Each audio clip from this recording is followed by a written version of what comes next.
21번. 다음 중 활동기준 원가 계산에 대한 설명이다. 옳지 않은 것을 물었습니다.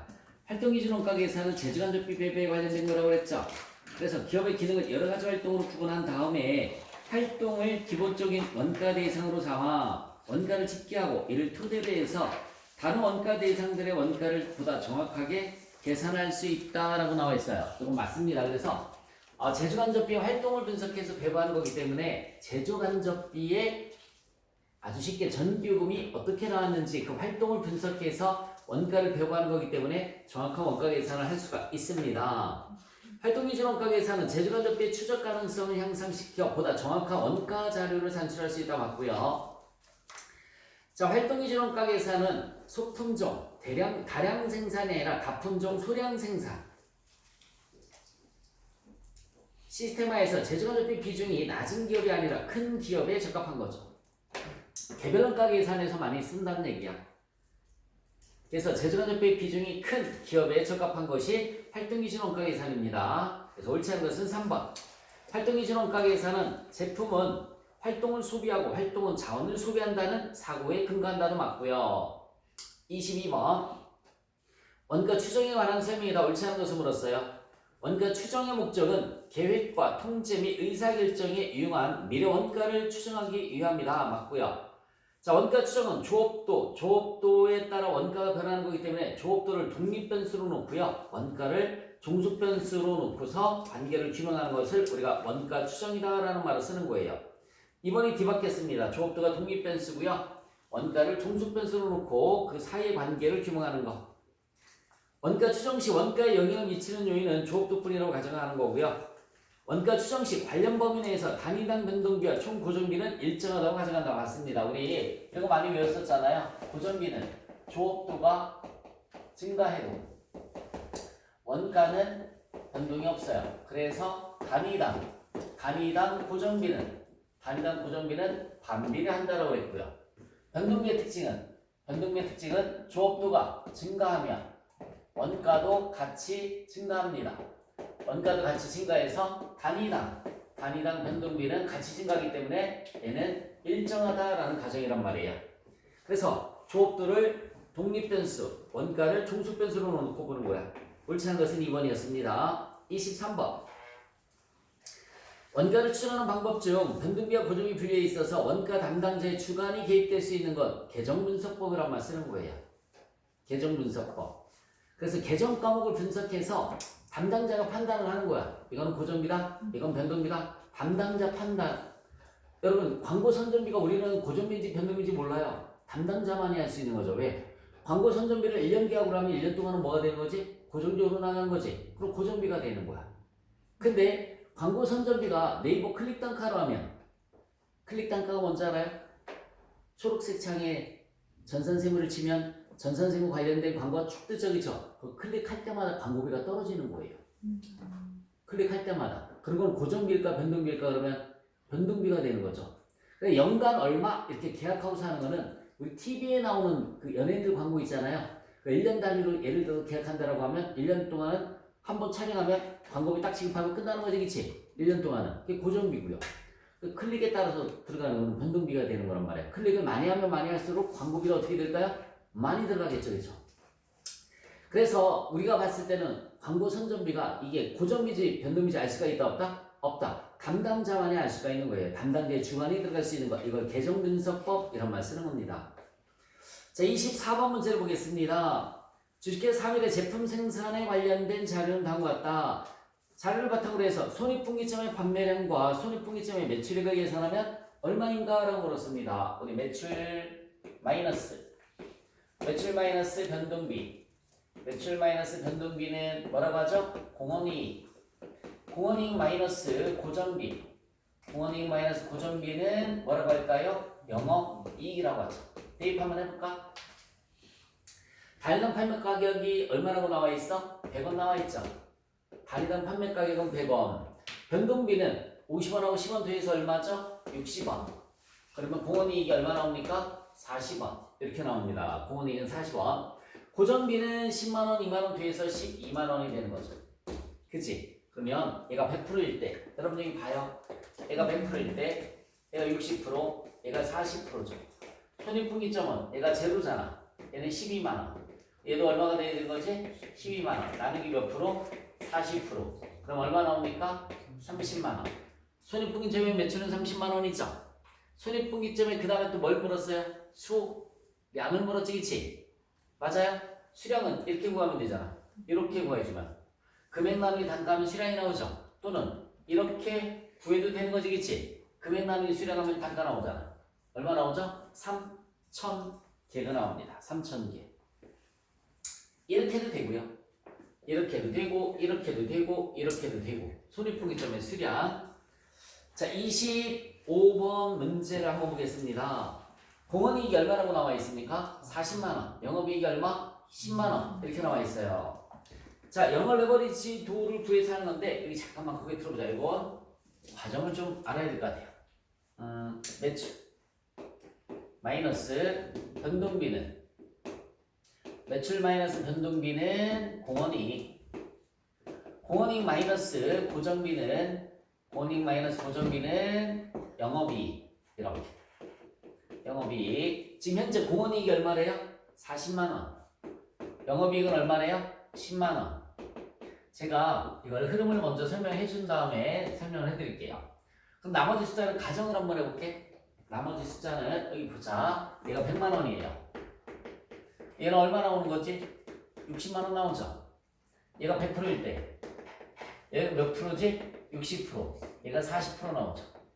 고정비는 얼마죠, 여러분들? 30만원. 이렇게 나옵니다. 고정비는 30만원. 됐어요? 매출액이 몇 퍼센트 증가한다고 그랬어? 25% 판매량이 25% 증가한다라고 나와 있어요. 판매량이. 그냥 매출액이라고 가정을 할게. 매출액이 25% 증가하면 25% 증가하면 매출액이라고 가정을 하는 거야. 25만 원 증가하니까 얘는 125만 원이 되는 거지. 맞냐? 125만 원이 돼요. 얘가 100%일 때 여러분 여기 봐요. 얘가 60%예요. 얘가 40%고요. 그럼 얼마 나오니? 6일은 6, 75만 원 나오죠. 75만 원. 그럼 얘는 얼마 나오죠? 50만 원. 이렇게 나오고, 그치? 그래 안 그래? 맞잖아. 125만 원 곱하기 40%하면 50만 원. 얘가 30만 원이에요. 그럼 얘는 얼마 나오는 거지? 20만 원. 이렇게 되는 거죠. 그 영업이익이 여러분 여기 봐요. 영업이익이 10만 원에서 20만 원으로 얼마 증가했죠? 10만 원 증가했지, 그치? 맞니? 증가된 거 나누기 당초 영업이익. 당초 영업이익 얼마예요? 10만 원 곱하기 100. 곱하기 100의 의미는 뭐라고 그랬어? 뒤에 퍼센트를 붙이는 거라고 그랬지, 그치? 자, 10만 원 나누기 10만 원 하면 1이고요. 1 곱하기 100이면 100이니까 100% 증가율이에요. 다시 몇 퍼센트가 증가했다고요? 100%가 증가했어요. 영업이익이. 자, 다시 한번 얘기해 줄게요. 매출액은 25% 증가했는데 매출액은 100% 증가했다고요. 매출액은 100%. 한 번만 다시. 얘가 10만 원 주어졌잖아, 그지? 얘가 40만 원에 얘가 10만 원 주어졌어요. 아무 숫자 하나 집어넣어 봤어요. 얘를 100으로 정해놓으면 얘는 다 자연적으로 60만 원이 나오잖아. 그러니까 얘는 30만 원이고요. 매출액이 25% 증가했다니까는 125만 원이 된단 말이죠. 125만 원에 60%, 125만 원에 40%. 고정비는 변동이 없고 영업이익이 20이 됐죠. 그럼 10만 원에서 20만 원 100% 증가한 거잖아. 100% 증가한 금액은 증가된 금액 나누기 당초 영업이익을 해주시면 되는 거라고요. 곱하기 100 하면 100% 증가됐습니다. 이걸 언제 이렇게 계산을 하느냐라는 얘기야. 아주 쉽게 계산하는 방법. 여기 잠깐만 보자. 아주 쉽게 계산하는 방법. 공원이익과 영업이익을 따서 공원이익 나누기 영업이익 이렇게 해주시면 돼요. 공원이익이 40만 원 나오고요. 영업이익이 10만 원이지, 그치? 그러면 이렇게 공원이익 나누기 영업이익 한 걸 우리는 뭐라고 하냐면 영업 레버리지도라는 말을 쓰는 거예요. 자, 그래서 영업 레버리지도가 40만 원 나누기 10만 원 하니까 얼마 나오죠? 4 나오죠. 곱하기 여기 봐요. 매출액 증가율. 매출액 증가율이 몇 퍼센트라고 그랬어요? 25%. 얘가 영업이익 증가율이라고요. 영업이익 증가율은 여러분 4 곱하기 여기 봐. 4 곱하기 25% 하면 몇 퍼센트 나오죠? 100% 나오네. 그치? 언제 이렇게 계산해? 이렇게 하면 되는 거야. 자, 공원이익 나누기 뭐를 해주면 된다고요? 영업이익. 그럼 이걸 우리는 뭐라고 한다고 그랬어? 영업 레버리지도라는 말을 쓰는 거야. 그 영업 레버리지도가 크면 클수록 영업이익의 변화도 크게 내, 그치? 4만 됐는데도 25%에서 100% 증가하잖아요, 그죠? 그렇게 계산하는 공식을 암기를 해주시면 됩니다.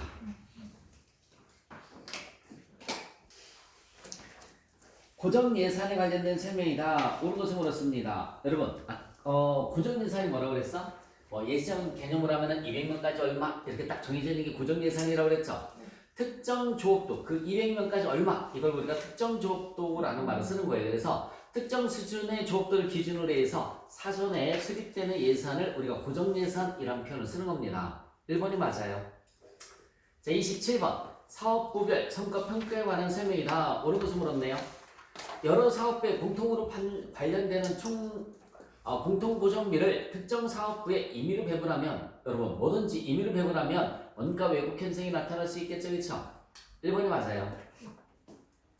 여러 사업부에서 공통적으로 관련된 공통 고정비, 제주간접비를 특정 사업부에, 그죠? 임의로 나눠주면은 원가 왜곡 현상이 발생할 수 있습니다. 더 이상 읽어볼 필요 없죠. 뭐 1번이 맞는 거고요. 28번 문제를 보시면 매출 조업도 차이를 계산하면 얼마인가? 지난 회차에서 매출 조업도 차이는 판매량의 차이라고 그랬죠, 그쵸? 자, 일단 유리한 차이인지 불리한 차이인지를 먼저 한번 보세요. 예산이 몇 단인데 2,100단인데 판매량이, 그쵸? 예산이 2,100단인데 몇 단위만 팔았어요? 2,000단위만 팔았죠? 100개 분리하다, 그치? 100개 분리. 그럼 답은 몇 번? 1번하고 3번 둘 중에 하나죠, 그쵸?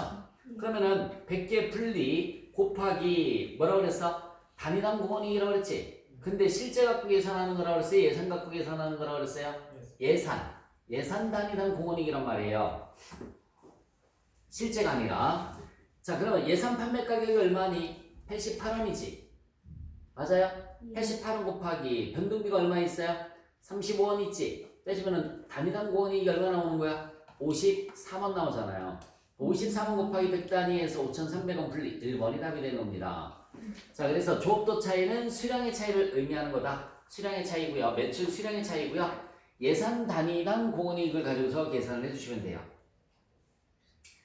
자, 29번 문제를 봤더니 주식회사 3일은 휴대폰 및 모바일 부품을 제조해서 판매하는 전자기업으로 분권화된 3개의 제품별 사업부를 운영하고 있다. 이들은 모두 투자 중심점으로 설계되어 있으며 회사의 최저 필수 수익률이 몇 %라고 나와 있어요? 20%다라고 나와 있습니다.